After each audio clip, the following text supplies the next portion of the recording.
The purpose of today's lecture is to overview project management in about 40 or 50 minutes. We're going to try and draw together everything we've done onto one A4 sheet of paper or to one 40 or 50-minute lecture. Project management is a dynamic and interactive topic. Everything tends to affect everything else. So this is the reason I don't start with this lecture. But I use this lecture as an opening to semester 2 to remind students what they've done after a Christmas break, or as a revision lecture to say, look, everything in project management is connected. You need to consider all of these things. Project management. Projects can start with the senior managers giving you a project. This is what may happen in your first employable job, where the boss says, you're the new graduate. I've got a project for you. And of course, it'll be the project that nobody else has wanted, something that's difficult or awkward in some way. And very often, the senior manager have already done the technical feasibility and the commercial feasibility. The decision has been made that we will do this project, and so they are telling you to do it. Therefore, you do not need to do a financial analysis on the project at this point. We covered finances in lecture 5.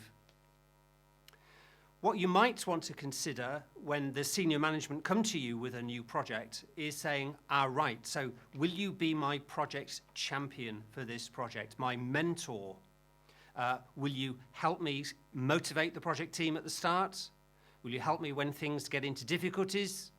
And will you say thank you to the project team at the end? We perhaps might need to discuss with the senior management the objectives for the project and which is most important. Is this a time-critical project, a cost-critical project, or a quality, functionality-critical project?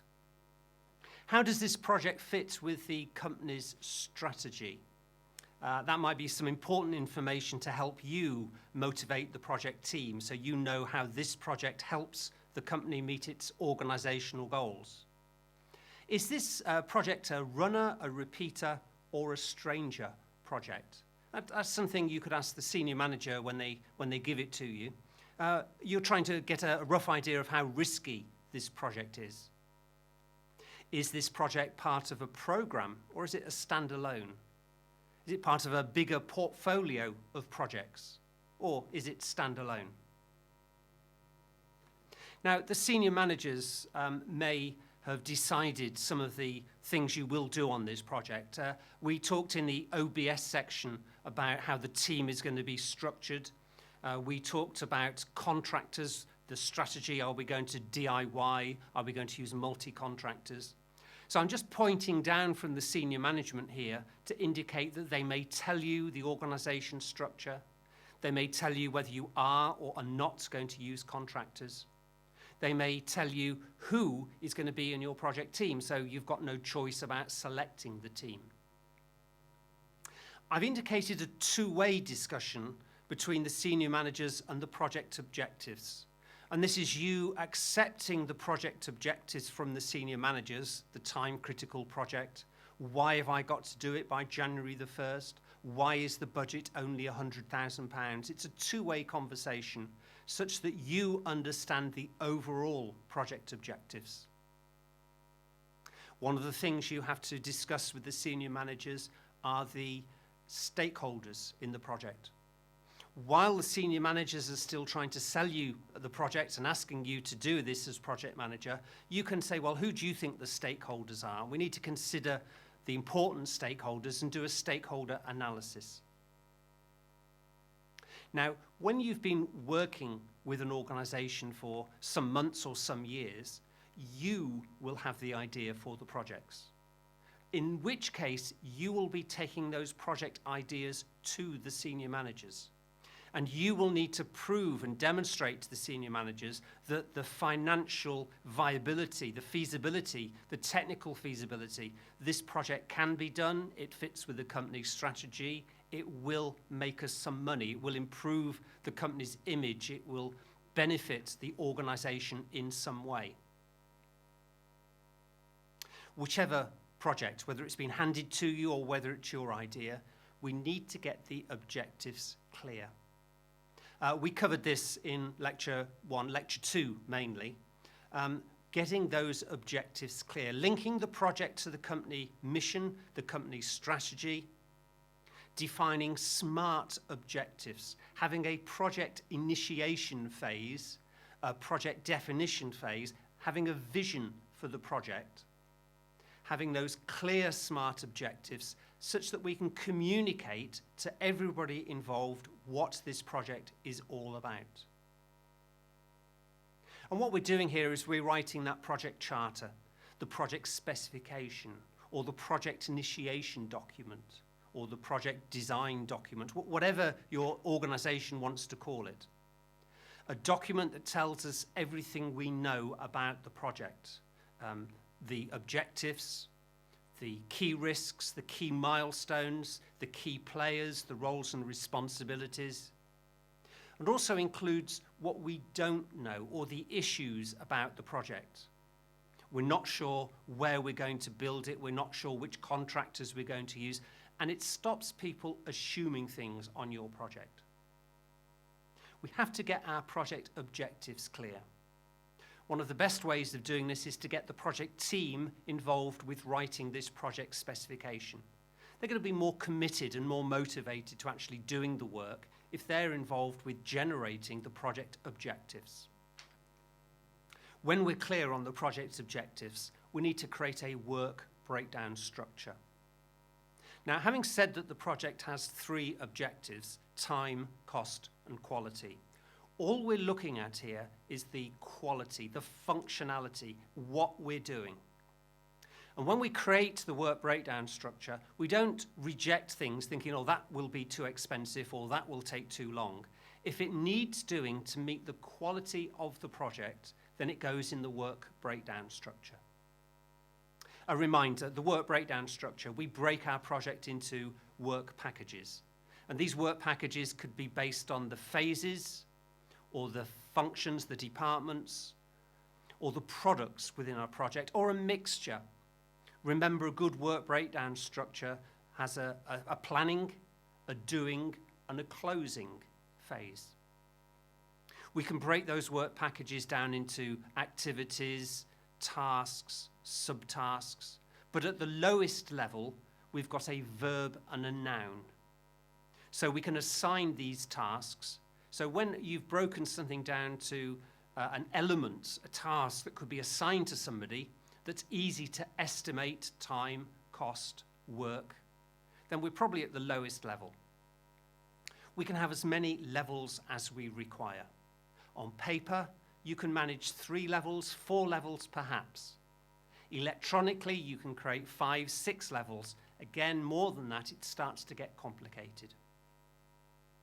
The work breakdown structure only tells us what we're doing. It doesn't tell us how much it costs or how long it takes. We're not going to compromise our project plan at this point by considering the costs or the times. If it needs to be done to meet the functionality, then it goes into our work breakdown structure. And now's a good time to consider the organization breakdown structure. As I've said, some of it might be dictated by the management, your contract strategy, or who's going to be part of the project team, or the organization structure. Now's the time to reflect on the organization structure, the location of your staff, the skill levels of your staff, how they need you to act as project manager, as project leader. What are you going to do to move these people from a group into a team? So everything we covered in the OBS lecture, that's lecture 12, the human factors lecture, needs to be thought about. Because what we're going to do next is we're going to bring together the tasks from the work breakdown structure. We covered work breakdown structures in Project Planning 1 lecture, lecture 3, with the people we've identified, with the right skills from the organization breakdown structure. And the first thing we're going to do is create a responsibility matrix or a responsibility assignment matrix. Again, we did this in the Project Planning 1 lecture, which was lecture 3. And if we can get the team to create the work breakdown structure, then they will be volunteering for the work. Yes, that's my job. I will do that. And you're getting people accepting the work from this responsibility matrix. You're not doing this one-way communication, which is telling people what they're doing. You want a discussion about these assignments. You want to understand whether they're comfortable doing that, whether they've done it before.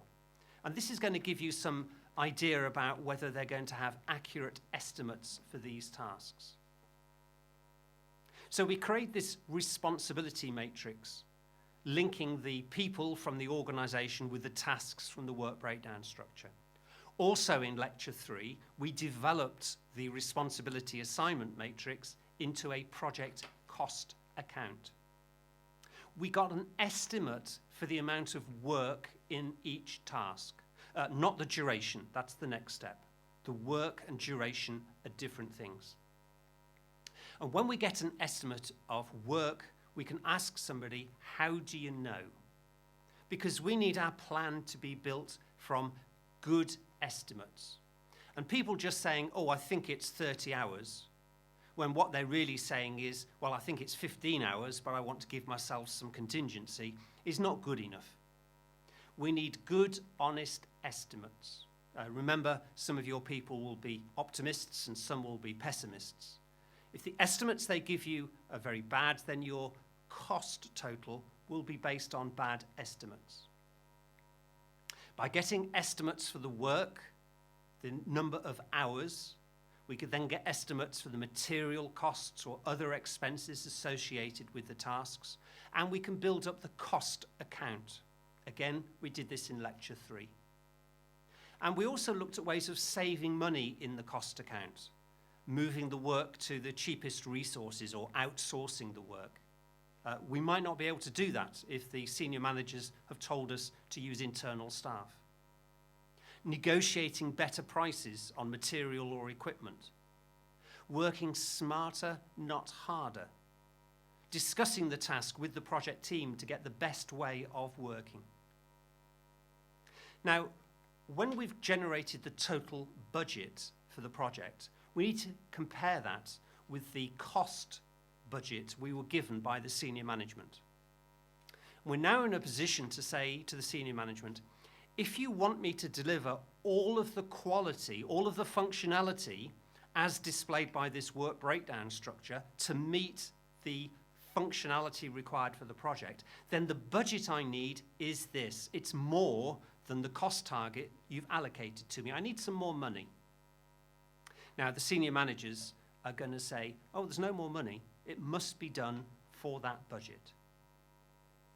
So your next argument might be, okay, if there's no more money, I suggest we delete some of the functionality so that I can achieve it for the budget. Of course, we're now not achieving the original project objectives. We're compromising the project. The senior managers are going to say, oh, no, no, no.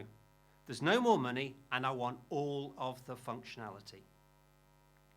Now, at least we've had this meeting with senior managers. We've developed an estimate for the total project costs. We've suggested that we haven't got enough money in the project budget. One of two things is going to happen. Either we're going to be right and we need more money to finish the project, in which case we can learn from that for next time, or we're going to be wrong, in which case we keep it quiet and we learn ourselves that actually our estimates weren't accurate for the project plan. At the end of the project planning lecture, we looked at dependency charts, again, Lecture 3. We worked out the sequence of activities, what comes first, what comes after that, what can be done concurrently. We looked at lead, overlapping of tasks, and lag, delay between tasks. We looked at finish to start relationships as the main one. The first task must finish before the second task can start. But we also looked at other relationship types, start to start, finish to finish, or start to finish. In the Project Planning 2 lecture, which is Lecture 6, we did this critical path analysis. We did this network analysis. We did the forwards pass, working our way through the project from the beginning to the end, calculating the earliest possible start time for each activity. And when we've found the earliest start time for the last activity, we can work our way backwards, calculating the latest possible start time for these activities. So this is the forwards pass or the forward schedule, and then the backwards pass and the backward schedule. And we do this based on the estimates of duration that we're given for the tasks. And we find out the total project time. Now, typically, this is shown as a Gantt chart. We commented at the end of lecture 6 how sometimes Gantt charts can be quite confusing. They try and display too much information. They're very good at displaying graphically the different durations. They're not good at displaying dependencies, so use a dependency chart. Don't just use a Gantt chart to communicate your project when a work breakdown structure might be the thing you need, or the project objectives document, the project charter. The network analysis and the Gantt chart are going to show us which tasks have got float and which tasks have zero float, the critical tasks. We'll be able to find out which tasks have a limited, a very small amount of float and are very close to being critical. We might try and optimize the plan, but this is going to tell us when the project finishes. Now is the time to compare that with the project's time objective. And yes, we're back off to see the senior management, and we say to the senior management, if you want me to achieve all of the functionality for this project as shown in the work breakdown structure, then this is the amount of time I need to deliver the project. Either give me some more time or delete some of the functionality. Now, the senior managers are going to say, there's no more time and I want everything. But again, you have had this discussion with the senior managers. If you're right, you can remind them about that on the next project to get a more realistic budget and a more realistic time frame. Now, of course, understanding whether the project is time critical or cost critical or functionality critical will clearly alter the way you approach the senior management. If the project is cost critical, then it's a different discussion and maybe you will sacrifice some of the functionality. If the project is time critical, then maybe you will be allowed to blow the budget in order to deliver on time. The next thing we need to do is the resource analysis. We had a separate lecture for project resource analysis. And we're trying to find out, are the resources available on the dates that we now have a plan to show we require them? We said we looked at what resources needed, what's available, what's the difference. The best way of solving resource problems was to change the logic of the plan, because we have got some detailed plans now. We know what we're doing, we know who's doing it, we know how much it costs, we know when it's happening.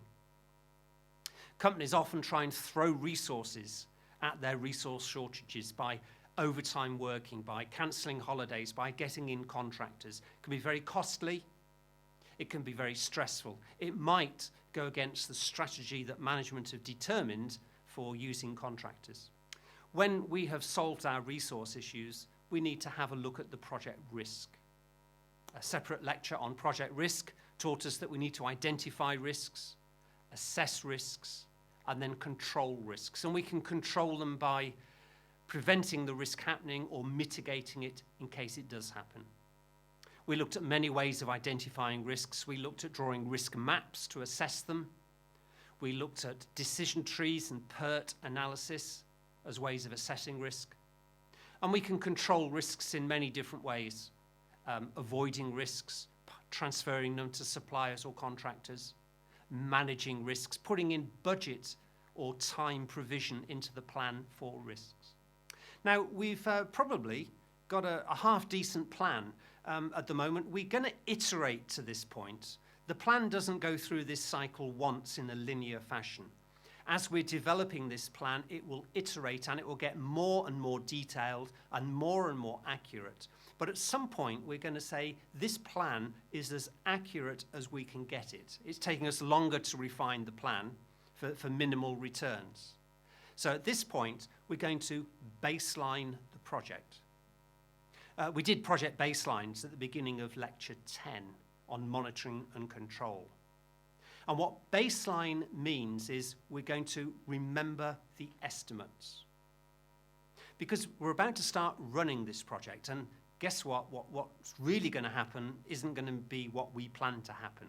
And we need to identify the variances, the differences. The 20 hours of work estimated, how much is it really going to be? The costs that we've estimated, the durations, how much are they really going to be? So we baseline the project, we remember the estimates. And then we're going to monitor and control the project. So we're going to start the project, and as we run the project, things are going to go wrong, things are going to be early, things are going to be late, things are going to change, issues are going to be raised. And this is going to cause us to change the plan. So we've got a problem on the project, we need to do something else. It's a new item on the work breakdown structure. We need to assign somebody to it. It's got a work or a cost. It's going to change our dependencies. It might change our critical path. It might bring new risks or new resource issues. The thing we do not change is the baseline. As we monitor and control the project, we need to monitor the time, the cost, the quality, because these represent our three main project objectives. In Lecture 10, we also suggested we need to monitor the risk, the changes, and the resources, making 6 things that we need to track as we go through the project. How many risks are happening? How many changes have we got? As we're going through the project, having regular meetings, we'll be looking at the risk log to see if there are any new risks or if any risks have changed. We'll be looking at the change log, the changes that people have proposed to the project. And we'll be dealing with an issue log, the issues that people are arranging that might lead to new risks or new changes. And we're going to iterate through changing the plan, updating the plan, communicating the new plan, but we're not going to change the baseline. And eventually, we get to the end of the project. First of all, beginning of Lecture 11, we make sure the project really is finished. Have we achieved our goals? Have we done everything the customer expects of us? And then at the end of Lecture 11, we had a project review. What have we learnt from this project? What went well, and why did it go well? And how can we make it go better next time? And then we can start to understand, well, what didn't go so well, and why didn't it go so well? And we can refer back to those conversations we had with management about we need an increase in budget or we're going to need some more time. And you can say to the management, you see, I was right, we did need it. Or perhaps you can just say, next time we do something similar, I suggest we increase the budget or the time allowed. It was unrealistic to achieve it. One of the key things we're doing in this project review is we're comparing our estimates with our actuals. Our baseline is containing all of the estimates. And so we know what actually happened. And so we say to people, you estimated 20 hours for that task. It actually took you 40 hours. Why was that? What can we learn from that in order that the next time we do a task, we have a better estimate? Better estimates are going to lead to better plans, and better plans will show that we've got better project managers. The important part of that project review is this corporate learning, where when the senior managers start the next project, they're doing it based on what they've learnt from the previous project, with more realistic timeframes or more realistic budgets. So this is project management on a page. This is what we've covered in the lectures up until now. This is what you should remember, visualize this in your mind when perhaps you're writing about the issues around budgets, because the issues around project budgets will include things like, well, what about resources? Is the project cost critical? That would be important to consider. What about the risks on this project? Because that's going to affect the budget. What about communication? Maybe, an exam question, or when you're doing some coursework, I might be talking about the critical path and the time of the project. What are you going to do to improve the project time? Imagine this picture, and you can think, right, well, I know whether the project's time critical because I've got clearly defined objectives in my project specification. I know exactly what I'm doing in the work breakdown structure, but there are some communication issues. If I'm time critical, maybe I need to monitor things and communicate better because I cannot afford any delays. If I'm time critical, what can I change in my budget? How much can I increase the budget to save time? Where's my critical path, and how can I improve the project time by reducing the durations of the times in the critical path? Is resources an issue? Let's have a look at the resource analysis. So the question might be about one aspect of project management, but everything might impact on that subject. So the big picture lecture or the revision lecture, project management on a page.